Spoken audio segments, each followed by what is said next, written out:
What is going on, you guys? I hope everybody is doing okay.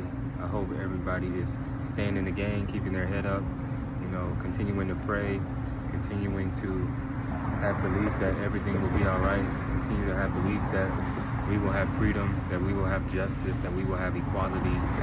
All of the things that we've been fighting for will come to fruition because we didn't give up, because we didn't decide to succumb to the struggle, but we decided that we were going to overcome it by any means.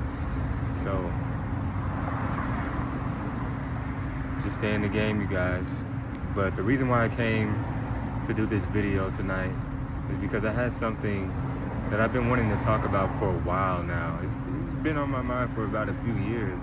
Well, I don't know about a few years, but maybe a couple, maybe half a year. But it's in regards to the topic of slavery, and this is not something that we really talk about in regards to the topic of slavery. We don't really talk about how a lot of our ancestors were sold into slavery, or a lot of our ancestors were exiled into slavery because they were fighting on the continent. So, for example, there was a man by the name of Samba Bamana who was known for plotting a huge revolt, a huge revolution, so to speak. Yes, a revolution is the correct word in Louisiana, in New Orleans, Louisiana. But this man was from Senegal. He was from the Senegambia, which is now Senegal and Gambia, and also like all the other places around that area, like Sierra Leone, just like Northwest Africa. And he was a trader. So he would trade goods to Europeans, but not only was he a trader, he was a fighter. He was a fighter. So he fought against the French. He fought against colonialism on the land, and he fought for his people. He fought for his land. So he defended his people. He defended his land, and this is something that the colonists didn't want. So they ended up selling him. They ended up capturing him in war. Okay, they didn't just capture our people. A lot of times they captured them in the midst of war. So, and they were sent to America as a punishment, or just to get rid of them, because they were an issue. It was like an extermination. People like Samba Bamana were an issue for colonialism. We were disrupting their plan, so that's the reason why they had to be sold, because the revolts didn't start in America. The revolts started in Africa, and a lot of the kings and queens were revolting against colonialists in Africa. So, and if they didn't kill them, they would end up shackling them and enslaving them and exiling them to any part of the Americas, whether that be North America, whether that be Latin America, the Caribbean, or South America. But nonetheless, they were exiled away. In some cases, they were even sent, outside of the Americas, maybe even in Europe and stuff like that. Who knows, wherever they wanted to send them.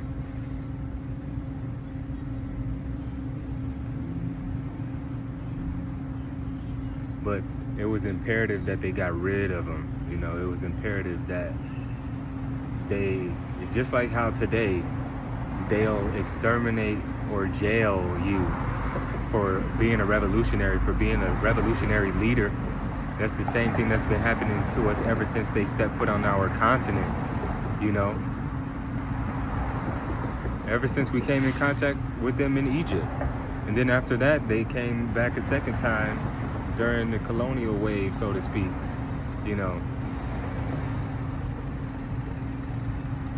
But I just wanted to shed a light on that side of slavery, you know what I mean? Because they tell us that, okay, our people, we were just victimized and we were just taken into slavery and stuff like that.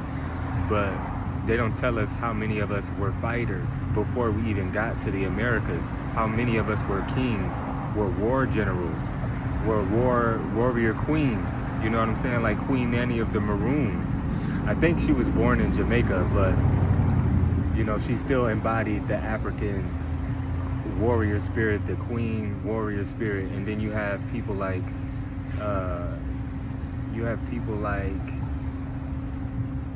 El Yanga from Mexico. Well, not from Mexico. El Yanga was actually from Nigeria. He was actually Yoruba, but he was exiled to Mexico. He was a warrior.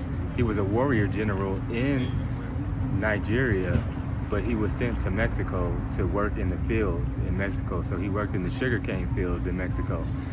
And he decided to escape the sugarcane fields, and he decided to go to the mountains and hide out and create what they would call a palenque. And a palenque was just a free settlement.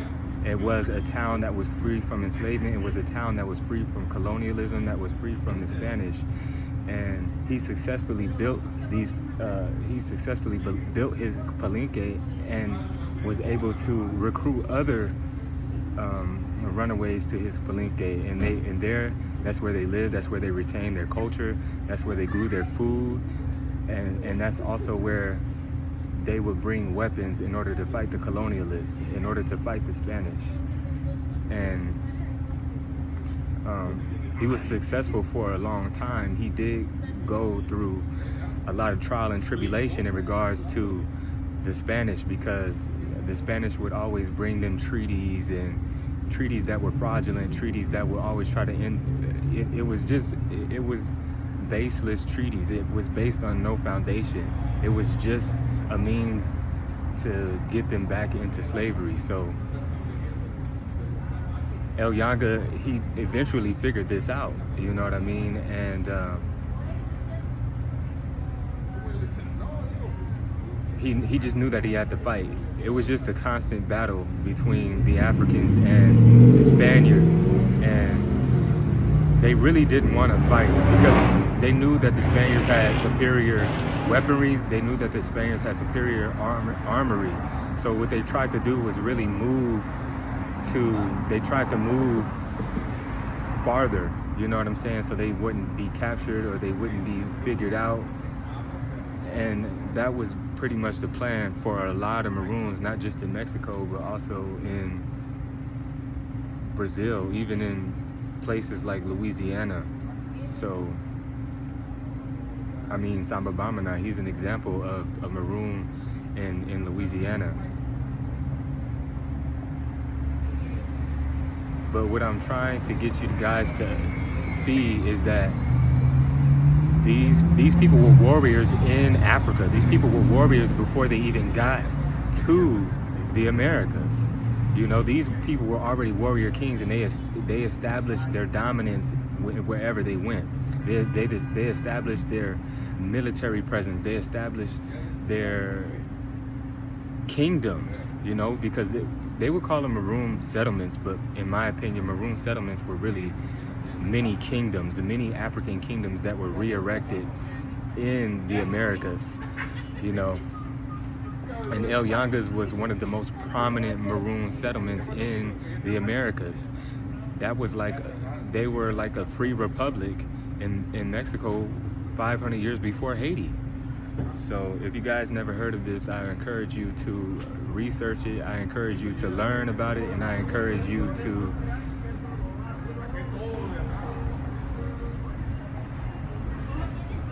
follow in their footsteps. But yeah, man, and I think that many of our ancestors were sold into slavery because they were in wars, because they were fighting in wars, because they were war captives, and that's the reason why they ended up in America in the first place. And that's the story that they don't tell. They just try to make it seem as though we were brought over here because we were victims, because we were helpless. But we weren't really victims. We weren't really helpless. We were actually fighters. We were actually warriors. And not only were we warriors in Africa, but we were warriors in America. You know what I mean? We never ceased to fight. We resorted to any means necessary. And I think this was more often the case than not. I think this was more frequent than they want us to believe. You know, this is history that has been left out of the history books so that we don't feel empowered to rise up ourselves, so that we don't feel empowered to have some sort of self-respect, so that we don't have no pride in where we're from. They don't want us to have pride in Africa. They don't want us to have pride in being African, because that's what we are. That's the point of my whole channel, is to get us to have a pride, a sense of self-pride, a sense of self-respect, you know. But this is where it starts, knowing the truth about who we are, knowing the truth about where we're from, knowing the truth about our history, and knowing the truth about the past, present, and the future. Okay, the past, present, and the future. You might say, what do you mean, the future? You can dictate what's going to happen in the future by reading what's going on in the present. Okay, that's in our culture. That's divination. That's divination. And a lot of us, we have the gift of knowing what's going to go on in the future just based on looking around us and seeing. You know what I mean? We're still spiritual in that way, and it's real. It's real.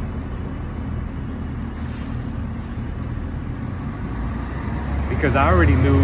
I didn't necessarily know that COVID was going to happen. I didn't necessarily know that was going to happen, but I did know something was going to happen because of the George Floyd riots. You know what I mean? I knew that they were going to clamp down. I knew that there was going to be attention. I knew that they were going to become fearful of us rising up.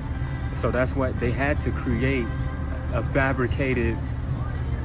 they had to fabricate a narrative. They had to fabricate a crisis so they can make an excuse to lock the people down, so they can make an excuse to control people, intimidate people out of protesting, intimidate people out of rising up, intimidate people out of speaking out. But we're going to continue to speak out, you know, and that's the thing. And they're going to continue to retaliate as well. Whatever we do, they're going to do something times 10.